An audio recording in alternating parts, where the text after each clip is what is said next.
મિત્રો કેમ છો? મજામાં જ હશો.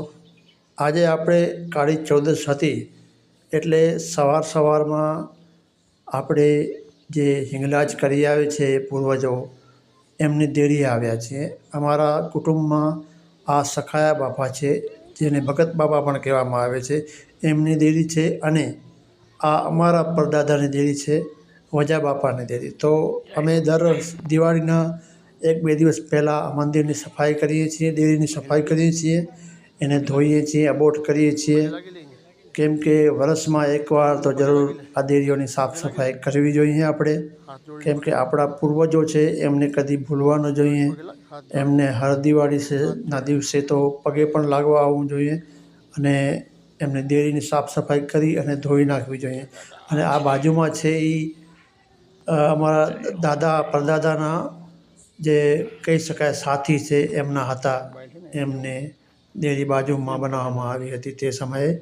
તો આજે અમે આવ્યા છીએ, તો ચાલો અમે દેરીની સાફ સફાઈ કરી લીધી છે. હવે એકવાર પાણીથી ધોઈ નાખીએ. મિત્રો તમે જોઈ શકો છો આ દેરીની આજુબાજુ બીજી ઘણી બધી દેરીઓ બનેલી છે. તો મિત્રો આ બધાએ હિંગલાજ કરી આવ્યા હોય છે, એમની અહીં સમાધિ આપવામાં આવે છે. હિંગલાજ એ 51 શક્તિપીઠમાંનું એક શક્તિપીઠ છે. એનું મહત્ત્વ ઘણું બધું છે. હિંગલાજ કરી આવે એને સમાધિ આપવી પડે છે એવું પહેલાં હતું. હવે તો પાકિસ્તાન અને ભારતના ભાગલા પડી ગયા એટલે ઓછા લોકો જ હિંગલાજ કરી શકે છે. નહીં તો પહેલાં તો હિંગલાજ કરવી પણ કઠિન હતી, કેમ કે પગે હાલીને જવું પડતું હતું. અને અત્યારે તો બસના માધ્યમથી કે બીજા સાધનોના માધ્યમથી જલ્દી પહોંચી જવાય છે. અત્યારે બહુ કઠિન હતું અને ત્યારે હિંગલાજ જે કરી આવતા હતા એમને અહીં સમાધિ આપવામાં આવતી હતી.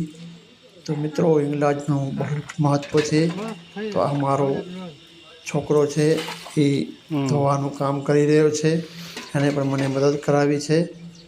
તો મિત્રો આવા વિડીયો જોવા માટે મારી આ ચેનલને લાઈક શેર કરજો વિડીયોને, અને આ ચેનલને સબસ્ક્રાઈબ કરજો. અને લાઈક તો જરૂર કરજો અને કમેન્ટ પણ જરૂર કરજો.